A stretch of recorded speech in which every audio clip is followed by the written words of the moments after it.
আসসালামু আলাইকুম রহমতুল্লাহি ওবরকাতুহু। সম্মানিত দর্শক, টঙ্গীর তুরাগ নদে ঢাকা এবং টঙ্গীর মধ্যে, উত্তরার মধ্যে, আশুলিয়ার মধ্যে, এই পুরো যে বেল্টের মধ্যে যে স্থলভাগকে বিভক্ত করেছে যে নদ, তুরাগ নদ অত্যন্ত গুরুত্বপূর্ণ। এবং এই তুরাগ নদের সীমারেখা, এই তুরাগ নদের সীমারেখার মধ্যে বাংলাদেশের রাজনীতি, অর্থনীতির অনেক বিষক্রিয়া এখানে ঘটে থাকে। এবং এই তুরাগ অঞ্চল শেখ হাসিনার পতন ঘটিয়েছিল। আবার আমাদের মহান মুক্তিযুদ্ধ থেকে শুরু করে বহু ঘটনা এই তুরাগ অঞ্চলে ঘটেছিল। তো সেই তুরাগ নদে যে ছবি আসছে সেগুলো পরে, কিন্তু প্রথম কথা হলো সেখানে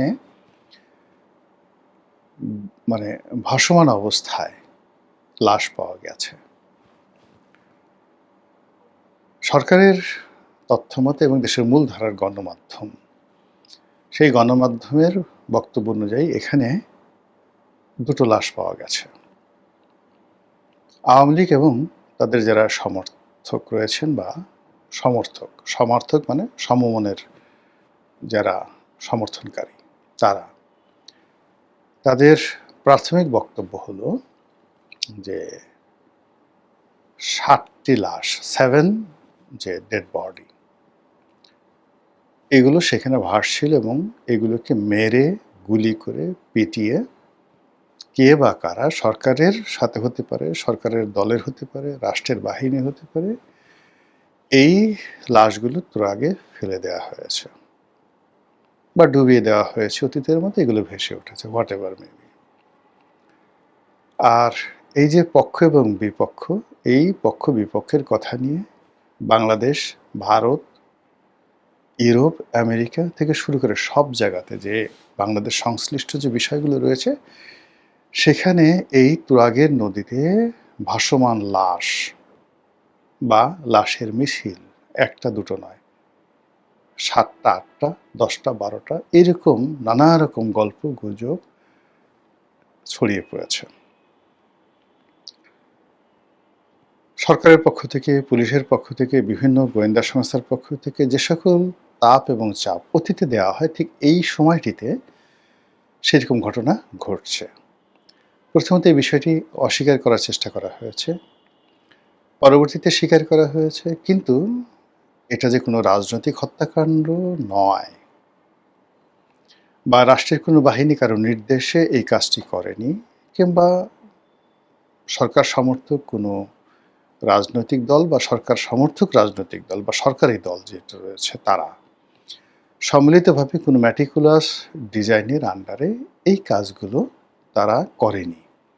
এই বিষয়গুলো এক পক্ষ প্রাণান্ত চেষ্টা করছে প্রতিষ্ঠা করার জন্য, কিন্তু জনমনে ভীষণ রকম আতঙ্ক ছড়িয়ে পড়েছে।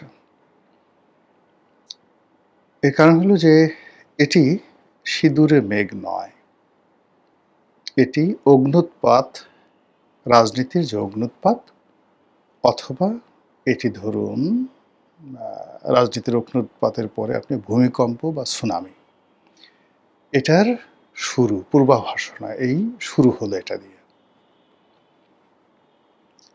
সরকারের পক্ষ থেকে বলা হচ্ছে যে এখানে দুটো যে লাশ পাওয়া গিয়েছে, এটা হয়তো অভ্যন্তরীণ কোন্দল বা কোনো খেলা দেখতে এসছে, বা মানে একেবারে সাধারণ ঘটনা, যে ঘটনায় মনে হতে পারে বাংলাদেশে যে হাজার হাজার মানুষ প্রতিদিন স্বাভাবিকভাবে মরছে বা যে সকল দুর্ঘটনা ঘটছে, ওইরকমই একেবারে নেহায়েত দুর্ঘটনা, যেখানে সরকার বেচারা গো বেচারা, সরকার কিছু বুঝে না। কাজেই এখানে সরকারকে জড়ানোটা কোনো অবস্থাতেই বুদ্ধিমানের কাজ হবে না। ওদিকে সরকারের যারা প্রতিপক্ষ, তাদের বক্তব্য হলো যে এই যে গুম দিয়ে শুরু হলো বা গুম করা হলো, এই কয়টি ধরা পড়েছে, আহাহা, না জানি শীতলক্ষ্যা নদীতে কত লাশ আছে, পদ্মাতে কত লাশ আছে, ব্রহ্মপুত্র, আড়িয়াল খাঁ থেকে শুরু করে দেশের যে নদ নদীগুলো আছে, কত লাশ যে গত 2 বছরে ভাসছে আল্লাহই জানে, এবং সব ছাত্রলীগ, যুবলীগ, আওয়ামী লীগের লোকদেরকে মেরে মেরে ভাসিয়ে দেওয়া হচ্ছে। এই অভিযোগগুলো করার জন্য তারা যে সকল ডকুমেন্ট তৈরি করা দরকার, গান বানানো দরকার, তারপর এআই ভিত্তিক ছবি বানানো দরকার, যা কিছু দরকার এগুলো সব কিছু করে পুরো ইন্টারনেটকে তোলপাড় করে ফেলেছে। বিশেষ করে এই তুরাকে যে 7টি লাশ এটি ভাসছে, এটা দৃশ্য এবং ছবিগুলো এমনভাবে ফুটিয়ে তুলেছে, সত্য হোক মিথ্যা হোক এগুলো দেখার সঙ্গে সঙ্গে আপনার অন্তরাত্মা কেঁপে উঠবে। এখন সরকারের জন্য, আইনশৃঙ্খলা রক্ষাকারী বাহিনীর জন্য, সেনাবাহিনীর জন্য এই মুহূর্তে এটি একটি মারাত্মক পরিস্থিতি তৈরি করেছে। প্রথম ঘটনাটি হলো যে শেখ হাসিনার বিরুদ্ধে 1 নম্বর অভিযোগ ছিল গুম, খুন, আয়নাঘর। আর সর্বশেষ তার পতন যেটি ডেকে নিয়েছে সেটি হলো নির্বিচারে রাষ্ট্রীয় বাহিনী এবং ছাত্রলীগ, যুবলীগ, আওয়ামী লীগের যারা লোকজন রয়েছে তারা যে যার অবস্থানে থেকে নিজেরা অংশগ্রহণ করেছে, অথবা সরকারি অস্ত্র অথবা ব্যক্তিগত অস্ত্র ব্যবহার করে গোলাগুলি করে 1400 মানুষ মেরে ফেলেছে অল্প কয়েকদিনের ব্যবধানে, মানে জুলাই এবং আগস্ট মাসের। এই হলো তাদের মধ্যে চূড়ান্ত অভিযোগ। এখন তাদের বক্তব্যটা হলো, আওয়ামী লীগের বক্তব্যটা হলো যে ইউনূসের জামানাতে দৃশ্যমান এই ধরনের কোনো কাজ হয়নি, কিন্তু গোপনে গোপনে অনেক খুন হয়েছে, রাহাজানি হয়েছে, এবং এই খুন রাহাজানিগুলো তারা হজম করে ফেলেছে যেহেতু তারা বুদ্ধিমান। আর এই গত 4 মাসে তারেক রহমান সাহেবের জামানাতে তারা আবার নতুন করে সেই রাষ্ট্রীয় বাহিনীকে ব্যবহার করে তারা ঠিক সেম কাজটি করছে, যেই কাজগুলো শেখ হাসিনার জামানায় হয়েছে বলে অভিযোগ করা হচ্ছে। এবং শেখ হাসিনার যারা লোকজন তাদের বক্তব্য হলো, আমাদেরা যে সকল কাজকর্ম করেছি এগুলো ছিল নেহায়েত প্রয়োজনের তাগিদে, এবং এটা রাষ্ট্রীয় বাহিনীগুলো বেশিরভাগ ক্ষেত্রে এই কাজগুলো করেছে তাদের ব্যক্তিগত স্বার্থে। যেমন নারায়ণগঞ্জের 7 মার্ডার। এখন নারায়ণগঞ্জের 7 মার্ডার নিয়ে তাদের বক্তব্য হলো যে এই মার্ডারটা সংশ্লিষ্ট সেনাবাহিনী বা র্যাবের যে কর্তারা করেছে ব্যক্তিগত স্বার্থে।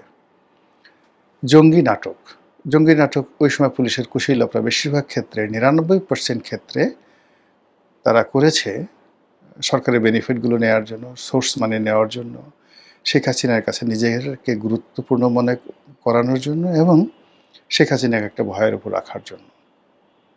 তার সঙ্গে সঙ্গে আমেরিকা, পশ্চিমা শক্তি তাদের মদতপুষ্ট হয়ে অনেক কাজগুলো করেছে। এই কথাগুলো আওয়ামী লীগের যারা নেতৃবৃন্দ তারা বলার চেষ্টা করছে।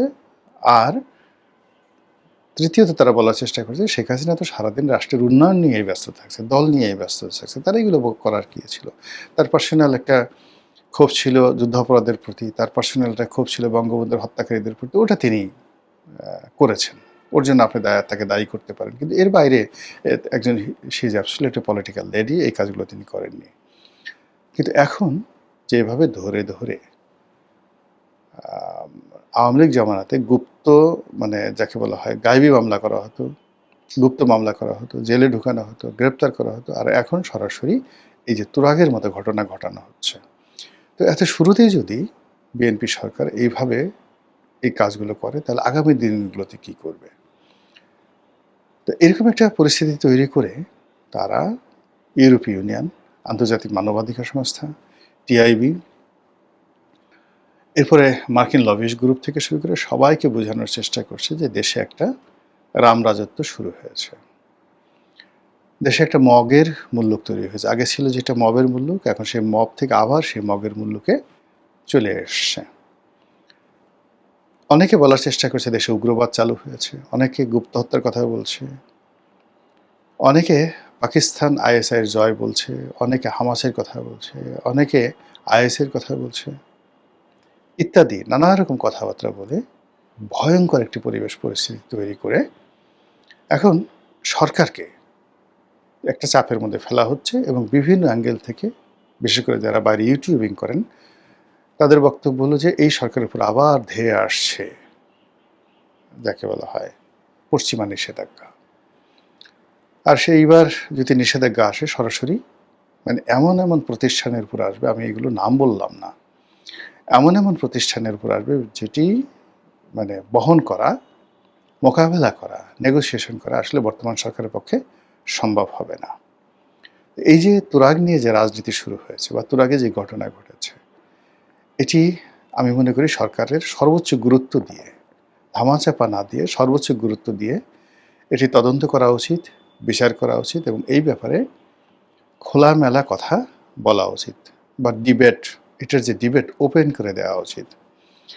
কিন্তু যে ঘটনাগুলো শোনা যাচ্ছে যে যারা ভুক্তভোগী পরিবার, যারা প্রেসের সামনে আসতে চাচ্ছে, কথা বলতে চাচ্ছে, পত্রপত্রিকায় রিপোর্ট করতে চাচ্ছে, প্রতিবেদন করাতে চাচ্ছে, এটি বিভিন্ন মহল থেকে থামিয়ে দেওয়া হচ্ছে বলে যে অভিযোগ আসছে, এটি কোনো অবস্থাতেই সরকারের জন্য কল্যাণ বয়ে নিয়ে আসবে না। মহান আল্লাহ আমাদের সবাইকে হেদায়েত দান করুন এবং হেফাজত করুন। আসসালামু আলাইকুম ওয়া রাহমাতুল্লাহি ওয়া বারাকাতুহু।